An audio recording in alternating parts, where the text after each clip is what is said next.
Welcome back, everyone. I can't believe I'm saying it again. Second time in a week. New gun day. As you can see, what's up on the stand here, or on my bench, is a gun that's not really supposed to be in Canada because it wasn't made for the Canadian market. It's another Hatsan. Hatsan only made these guns with the QE system on them. And the QE system is not allowed in Canada because it's a suppressor. And suppressors are prohibited here. So, the person that I deal with, my gun guy, approached Hatsan a couple of months ago. Well, I think probably the middle part of 2019 he approached them and asked them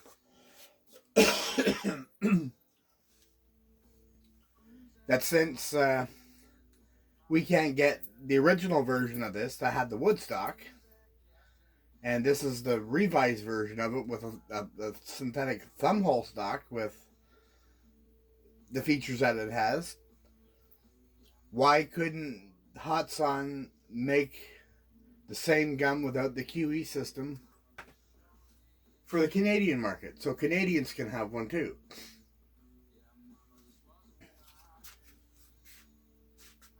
The guy I deal with got only 10 made.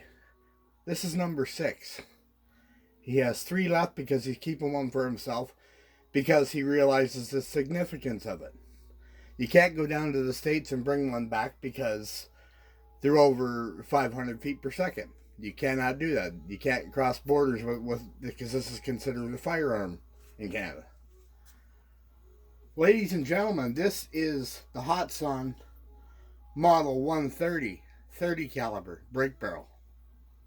The 130S. A few differences with this gun as to the American version. Like I said, it doesn't have the QE system on it, but it does have a nice hooded front sight. Hooded, not open, but it's protected. It has the adjustable cheek piece, which I tried adjusting it, and unless I put a scope on it, I can't adjust it because my eyes they sit too high for the sights on the gun. But anyway, the differences between this gun and the US version is, like I said, the QE system is not on this one. And the US version with the QE system, the barrel on the American version is a 10.6 inch barrel. The Canadian version is a 16.3. So you're going to get a little bit more velocity out of this one. And the gun in the US with the Vortex piston is rated for 590 feet per second. And that equals 34 foot-pounds. More than the original 135 30 caliber, because that was only rated for 30 pounds. And 550 feet per second was that one was.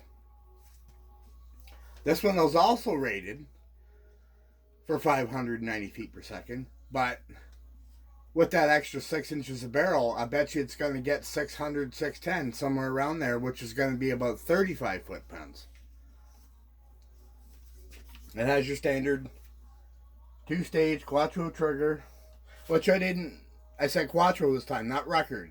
It's got the Quattro trigger. And what I didn't mention in my last video about the Mod 95 is they changed the screws in the setup here for the Quattro trigger. They're no longer screws with a head on them that protrude. They're a grub screw. And they actually sit flush inside the trigger, which is cool.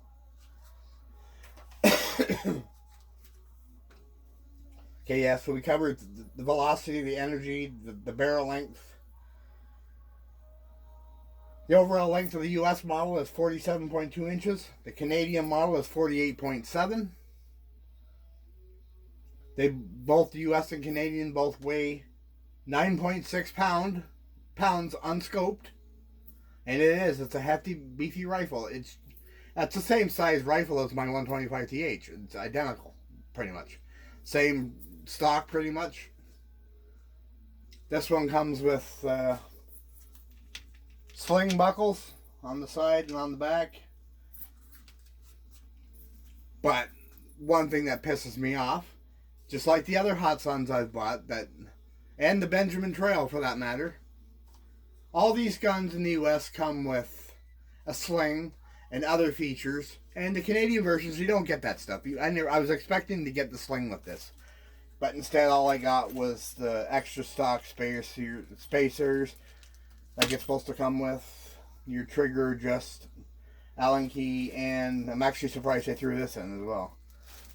The anti-creep scope rail attachment, so your scope won't move back and forth. Hold on, Tim Hortons time.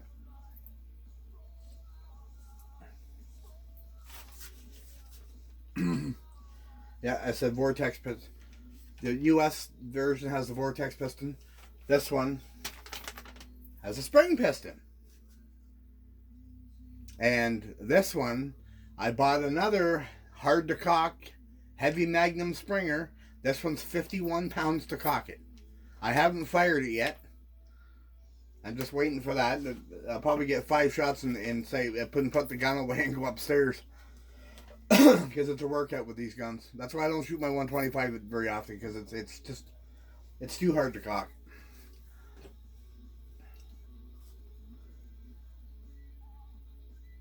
Yeah, so that's the 130S. It just says 130 on the compression tube. Quattro trigger and SAS system. Like all Hatsans, they all have the SAS system.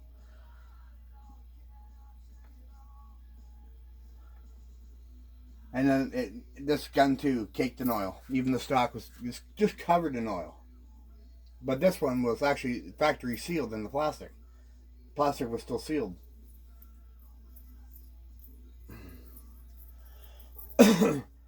So I'm really happy that I now have a 30 caliber break barrel, because I was going to turn my 105 into a 30 caliber, because I was going to take a 308 barrel I have in my room here and take it down to my dad's and turn it down the lathe to make it fit the 105, so I could have a 30 caliber. But I just saved myself a lot of time and energy with having to do that, and frustration if the barrel if I couldn't actually get the barrel turned down as far as I needed to.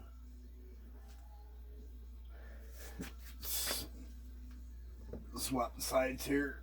Yep, she's a beast, heavy. But I think I'm gonna fire this just like the 95. I'm gonna fire this without a scope.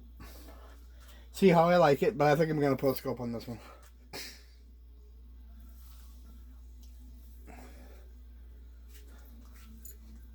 And like the Model 95, I don't know if Hatsan's gotten the barrel droop figured out, because this gun and that gun, the Model 95, don't have any barrel droop at all. The barrel's actually straight, which is cool. Oh yeah, soft rubber recoil valve. It's actually soft. You can actually squish it in. I think the gold trigger would look cool on this one, or even a silver one to match the rating.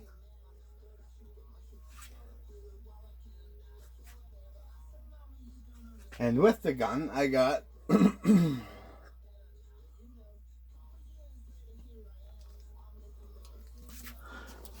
a box. That's how they come. They come 5 to a box. So I got 5. They were $100. $100 for 5 tins. Actually, $105. And there's 150 pellets per tin. So a lesson to be learned here is, if you plan on going up in caliber, remember that if you go up in caliber, you're also going up in price and you're getting less. I think my batteries are dying in my my lights here. Oh well. Yep, the larger the caliber, the less you get and the more expensive they are. So I've got 750 pellets here, plus the 10 of polymags I have.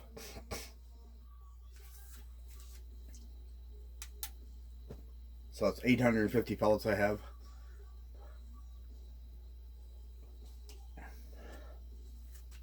Let's shut these lights off. Put it back up here. Yeah, I've got the barrel up there. Stick them to the barrel. But this gun's the first for the Canadian market. Just like the 25s were when they first came up, because the 25s all came with the QE system on them too. And I just so happened to be lucky enough to get the 125TH when it came out, and the place I bought that has not had a Hatsan break barrel 25 caliber since. And I've had that gun for like 6 years now. And the 105X, same place I bought this one in the Mod 95, same thing. Once they're out of them, they're gone. So he has 3 left in stock.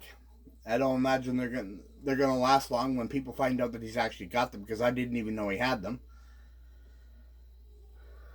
But I'm telling you, I've wanted a 30 caliber gun, break barrel, ever since I seen them. I said I've got to have one. Actually, I wanted the 135 when it first came out.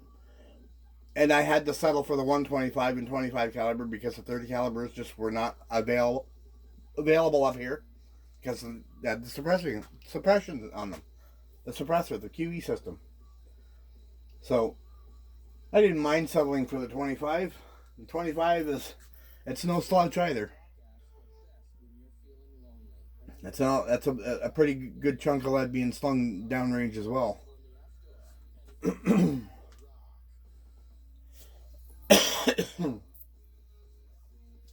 I lost my train of thought again. Oh yeah, that's right. I'm gonna tell you something, and a few people are probably gonna be wondering why I did this.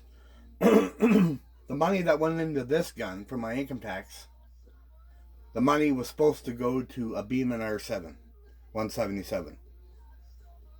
That was the gun I wanted with my income tax. It was $140 more than this gun was. But as soon as I found out he had the 30 caliber, the Beeman can wait. I'll get the Beeman some other time. This was a dream gun of mine. I had to get it. And that's a dream that's been fulfilled now. Once I fire it and I'll see how it shoots and see how much I like it. I should like it. It won't be any different than shooting the 125. Recoil wise, it's like, I compared shooting these guns. You shoot 10 or 15 or 25 rounds, it's like sitting at the bench with a 243. Because of the back and forward motion of the recoil, you're getting double the recoil. And you can feel it after a few shots.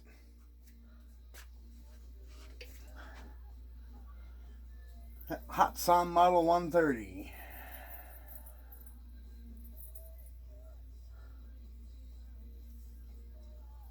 It says nothing about being made for the Canadian market because they're not supposed to be made for the Canadian market. This was a special order for the person I deal with. And I thank them very much for doing that. Because I contacted Hatsan 5-6 years ago and asked them why they didn't make it. And of course I never got a response back from them. Typical.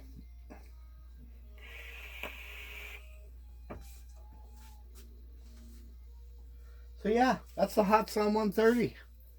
130S and 30 caliber, 308. It's actually 308. It's not 302 or 301, it's 308. So I got some, probably about 1,000 cast 308 bullets down in my dad's house. And I think they're 165 or 168, 170 grain gas check bullets. They're hard cast, so I'm going to get some of them, cut them down, and see if I can get them to work. Hollow the bases out with the drill, spend a little time making ammunition for it. Because, like I said, $105 for 5 tins of pellets. Well, I'm either going to have to buy a mold and start casting again, Or try and see if, like I said, these cast bullets will work. Because I don't think it has enough power behind it to fire slugs. Because they don't make a slug for a spring gun yet. But I heard the one slug, the 17 grain slugs, and the new FX hybrid slugs, they shoot fine out of spring guns. But they haven't dedicated any technology that I know of to developing a slug for a spring gun. And that's a market they should, because there's just as many spring shooters out there, if not more, than PCP shooters.